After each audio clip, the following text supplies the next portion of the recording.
Presenting Kathleen Fischer, founder of Kids at Heart, author of Bringing Our Boys Through the Second Decade, specialist on adolescent development, and popular speaker with teens and parents, as well as professionals who work with kids. Kathleen's unusual professional background brings her to widely diverse audiences, from welfare moms to soccer moms, from businessmen to health professionals, and from college students to PTA and religious groups. Kathleen's unique blend of a sense of humor, research, and entertaining anecdotes enriches our perspectives and provides practical use-it-today guidance for adults and kids alike. Every week I give homework on go home and write me or discuss with your husband, wife, what you think about all these issues. Because what typically happens is the kid comes in and they're on the wing and they lob out something at you, and you're sputtering in the kitchen and they've gone on about their evening and you're going, but, I want you to know, but, I don't know what I want you to know. Dang. Okay, so I want you to be thinking about these things. What is your intention? What are your values? What does your family believe? And how will you articulate it? Not in anger, not in preaching, not with one finger wagging.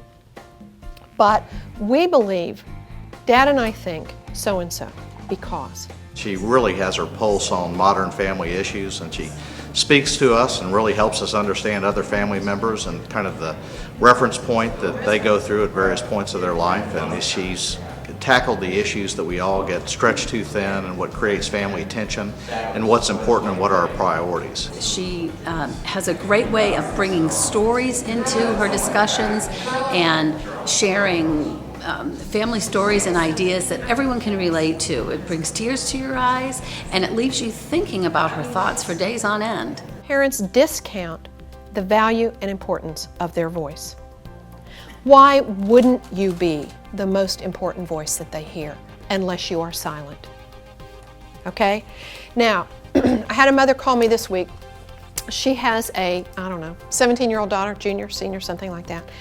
And her daughter came home recently. She hasn't had a lot of boyfriends. She's a really nice kid. And she said, Mom, my boyfriend and I are thinking of having sex together. What do you think? And the mother said, I was like a deer in headlights. First of all, I think it's a bad idea. And I just wanted to fly off the handle and go around the room like a balloon with the air. Right? And she said, I'm thinking this is not such a helpful response. I should come up with something different. And so she said, I told her I needed to think about it, so I need to think about what do I think? It is useful for us as parents to say, I have been loving you from the moment, before the moment I set eyes on you. Every action, every choice that I could possibly make has been on the behalf of your well-being. Even days I didn't want to, even nights I didn't want to get up, I did, because I have been dedicated to your well-being every minute since you were born. Having said that, I want to tell you that I think having sex right now for you would not be the best choice that you should make. Can you make it? Can you hide? Can I not know what you're doing? Absolutely. Absolutely.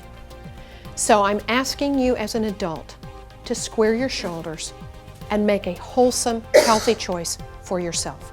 We have asked Kathleen Fischer to teach some classes at our office at Girls to Women Health and Wellness, and part of our mission is to empower and educate parents as they raise their kids. What I think Kathleen is really good at is not telling parents what they're doing wrong, but really help them to understand what they're doing right and how to utilize their own insight into protecting their kids. Over the course of my career, I've worked from hospital nursing to public health nursing to public education, even sales and marketing. By now, I have talked to literally hundreds of families and teenagers and adults who work with kids. And sometimes I'm asked the question, what's the biggest change that you've seen across 30 years of your professional life? And I would have to say the biggest change that I have seen has been the change in the speed of family living.